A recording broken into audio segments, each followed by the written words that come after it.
নমস্কার, কেমন আছেন সবাই? তো দেখুন, আজ আমার শরীরটা একদমই ভালো ছিল না। ঘুম থেকে ওঠার পর থেকেই শরীরটা যেন কেমন করেছিল, বিশেষ করে মাথাটা এত ধরেছিল যে আর কি বলবো। তাই ঘুম থেকে উঠলাম, ওঠার পর আমরা যে যার মতো করে ফ্রেশ হয়ে তারপর চা খেলাম, আদা চা খেয়েছিলাম। মেয়েরও শরীরটা ভালো ছিল না, আমারও শরীরটা ভালো ছিল না, খুব ঠান্ডা লেগেছে আমাদের। আর এখন একটু ঠান্ডা পড়েছে, ওয়েদারটা আমাদের এখানে এখন ঠান্ডাই হয়ে আছে।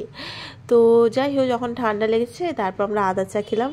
খাওয়ার পর হাজব্যান্ড বলে, তুমি একটু হেঁটে আসো, বলছো শরীরটা ভালো নেই, আর সকালবেলা একটু হাঁটলে তোমার শরীরটা ভালো লাগবে, আর তুমি একটু বাজার করে এসো। তো আমি সেই মতো সকালবেলা চা খেয়ে নিজে স্নান করে একটু ফ্রেশ হয়ে চলে গেলাম বাজার করতে। তো বাজার করলাম, আমাদের এখানে গড়িয়াতে যে রেল লাইন রয়েছে তার পাশে নাকি সবজি ভালো বসে। আমাকে হাজব্যান্ড বলে দিয়েছে তুমি ওখান থেকেই সবজি নেবে। আমি কিন্তু ওই একদম রেল লাইনের পাশে সবজি কখনো কিনিনি, এবারই ফার্স্ট টাইম গেছিলাম। প্রথমে গেছিলাম মাছের দোকানে, জানেন তো, ওখানে মাছের আড়ত যেটা বলে, মানে সকালবেলা ওই 7টার সময় মাছ যেখানে প্রথমে এসে পরে তারপর ওখান থেকে ব্যাপারীরা নিয়ে যায়, তো সেই মাছের আড়তে চলে গেছিলাম। তো সেখান থেকে বেশ একটা সস্তা দামে মাছও পেয়েছি, হাফ দাম বলতে গেলে। তো কম তো দেয় না, তবু আমি বলে কম করে একটু মাছ এনেছি, 2 কেজির উপরে নিলে সেগুলো পাইকারি হিসেবে পাওয়া যায়। কিন্তু এমনি বাজারে গেলে তো ডবল দাম, কিন্তু ওখান থেকে আমি কম দামে হাফ কিলো মতো মাছ নিয়েছিলাম এবং খুব খুব সস্তা পেয়েছিলাম। তো তারপর কিছু সবজিও নিলাম। তো কি কি সবজি নিলাম দেখাচ্ছি, দেখুন। পটল নিয়েছিলাম, কুমড়ো নিয়েছিলাম, শসা নিয়েছিলাম, বেগুন নিয়েছিলাম, তারপর একটা ফুলকপি নিয়েছিলাম, আর পালং শাক নিয়েছিলাম। আর অ্যাকচুয়ালি আমার খুব ইচ্ছে ছিল আমলকি নেওয়ার, আমলকিটা খুঁজে আর পেলাম না। যেখানে গেছিলাম সেখানে দেখলাম বেশ ভালো নয় আমলকি, তো আর নেওয়া হয়নি। তারপর বাড়ি চলে আসলাম।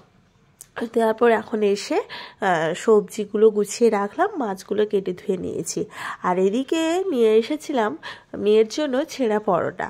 তো মেয়ে তো ছেঁড়া পরোটা খেতে ভালোবাসে। তো আমি ভাবলাম যাই, আজকে যখন বাজারে এসেছি দেখছিলাম একদম সামনে ছেঁড়া পরোটা বানাচ্ছিল, তো আমি ভাবলাম তাহলে নিয়েই যাই। তো ঘুগনি ছিল সাথে, আর ছেঁড়া পরোটা ছিল, তো নিয়ে এসেছি। নিয়ে এসে এখন এই যে মেয়েকে খেতে দেবো। মেয়ে তো পড়ছিল, মেয়ের পরীক্ষা আছে, এই এখন কটা 8টার মতো বাজে হবে হয়তো। তো তখনই আমি মেয়েকে খেতে দিয়ে দিই। তবে মেয়ের কিন্তু এক্সাম রয়েছে, জানেন তো। তো ও একা পড়ছিল, আমার যেহেতু শরীরটা ভালো নেই তাই একটু হাঁটতে চলে গেছিলাম, বাজারও সাথে করে নিয়ে এলাম। আর এদিকে মেয়ে একাই পড়ছিল। আর আমাদের কি হয়েছে জানি না, ঠিক মেয়েটার শরীর খারাপও হয়েছে পরীক্ষার সময়। আমি দেখছি কয়েক বছর ধরে ঠিক পরীক্ষার আগেই আমার মেয়ের শরীরটা খুব খুব খারাপ হয়, কেন আমি তা জানি না। তো যাই হোক, তারপর এসে রান্না করলাম পালং শাকের তরকারি, যে মাছ এনেছিলাম সেগুলো রান্না বান্না করে নিয়ে তারপর ওদেরকে খেতে দিয়ে ওরা চলে যায়। তারপর আমি বাড়ির টুকটাক কাজ ছিল করেছি, করে নিয়ে এখন চলে যাচ্ছি মেয়েকে আনতে। কেননা মেয়ের তো সেই তাড়াতাড়ি স্কুল ছুটি হবে, ওর যেহেতু এক্সাম চলছে, তো সেই মতো করে আমি বেরিয়ে যাই। আর এখন বাজে এই 1:30টার মতো হবে। রোদ ছিল বেশ। তারপর স্কুলের সামনে এখন এসে গেছি, এসে দেখছি প্রায় সবারই ছুটি হয়ে গেছে, আর আমার একটু না দেরি হয়ে গেছে। হ্যাঁ, এইসব কাজকর্ম করে না আমার আর শরীরটাও ভালো ছিল না বলে, তাড়াহুড়ো আর যে করবো সেটাই, কীভাবে সময় চলে গেল জানি না। তো প্রায় 5-10 মিনিট লেট হয়ে গেছে। তো চলুন আগে মেয়েকে দেখি, মেয়ের এক্সামটা কেমন হয়েছে, ওর মুখটা দেখলে তো আমি বুঝতে পারি। তো এখন চলে এসেছি, মেয়েকে নেব, এখানেই মেয়ে দাঁড়িয়ে আছে। কি এসো, দেরি হয়ে গেছে তো আজকে, তাই। কেমন দিলে এক্সাম? হ্যাঁ, ভালো। কি ছিল আজকে? দেখাও মুখটা, কি ছিল আজকে? কেমন দিয়েছো? ভালো দিয়েছো তো?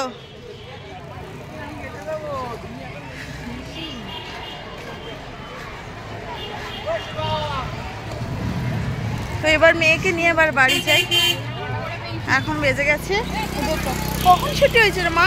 কখন তোর ছুটিটা হলো? 1:10। 1:10 থেকে এত দিন না, তো 1:30 পর্যন্ত টাইম দেওয়া আছে নোটিশে। আগে তোদের হয়ে যায়, 20 মিনিট আগে খাতা নিয়ে নিচ্ছে। কোশ্চেন কেমন এসেছিল? ভালো এসেছিল ওই বইয়ের। তুই মিলিয়েছিস তো? মিলিয়েছিস? শরীরটা কেমন লাগছে? হ্যাঁ, নাক থেকে?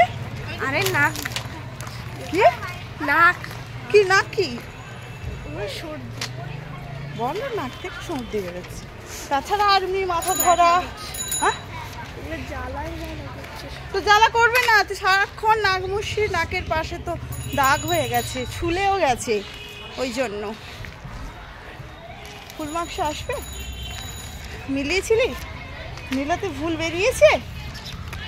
হ্যাঁ, বেশি কনফিডেন্স আবার ভালো না। তুমি ভাববে আমি তো সব পারি, দিয়ে মেলাওনি, শেষে দেখা গেল যে তুমি ভুল করে এসেছো, তাই না? যেটা ক্লাস 4-এ হাফ ইয়ারলির সময় করেছিলে, মনে আছে তো? হাফ ইয়ারলিতে ওই কনফিডেন্স ছিল, তার জন্য তুমি সেকেন্ড হলে। কনফিডেন্স ছিল যে আমি তো সব পারবো, এবার দেখতে ভুল করে এসেছো, কাউন্টেই ভুল করেছিলে। কোনটা? হাফ ইয়ারলিতে? তার জন্য সেকেন্ড র্যাঙ্ক করলে। এবার ওই রকম কিছু হবে না তো? মিলিয়েছো তো? মোট কথা আমি তোমাকে বারবার বলি, হয়ে যাওয়ার পরে 2বার 3বার করে খাতাটা মেলাতে, চেক করতে, দেখবে কিছু না কিছু ভুল বেরোবে তখন। লাইনটার নিচ দিয়েই চলে এলাম, মেট্রো চলে এসেছে।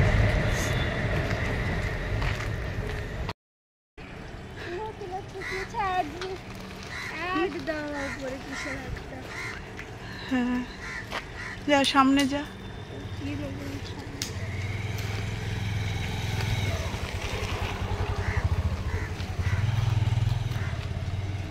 এসো, এখানে কালী মা আছে, কালী মাকে একটু দেখি। এসো, এখানে জুতো পরে ওঠা যাবে না, জুতোটা খুলে আমি উঠি। মা যেন আমাকেই তাকিয়ে আছে মনে হচ্ছে। ঘন্টা বাজে দেবো, আর মায়ের মুখটা একটু দেখাই কাছে নিয়ে।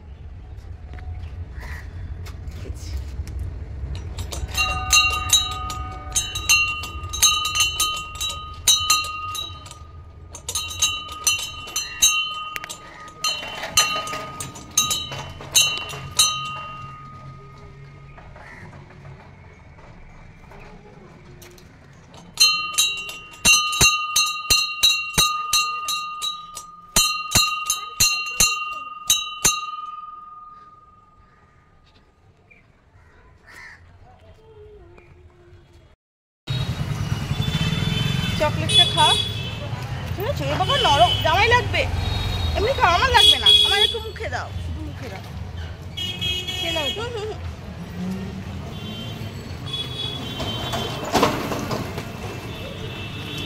চকলেট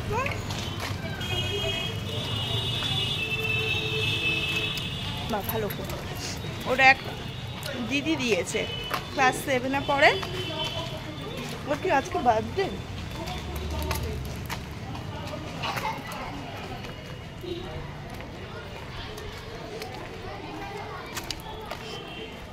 ঠান্ডাটা কবে ভালো হবে, আরও গানের ক্লাস, মানে গানের এক্সাম রয়েছে, আর ক্যারেটে রয়েছে। নাকে সর্দিটা ভালো হয়েছে একটু?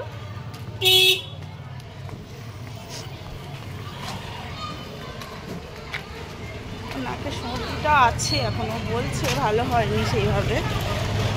মেন হচ্ছে গানের এক্সাম আছে তো, ঠান্ডা লেগেছে যেহেতু, জানি কি করে গান করবে।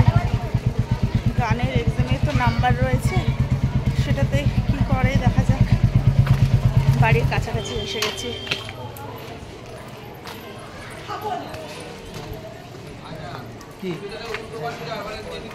এখানে একটা স্কুল আছে, মানে এই স্কুলেও এক্সাম চলছে এখন, প্রায় স্কুলেই কিন্তু হ্যাঁ এক্সামই চলছে।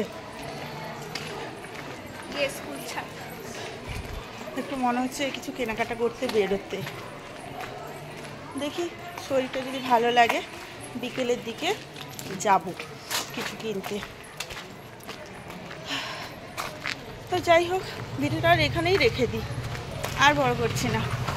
তো আপনারা সকলে ভালো থাকবেন, সুস্থ থাকবেন আর সাবধানে থাকবেন। এখনকার মতো টাটা, বাই বাই বলে দাও। বাই।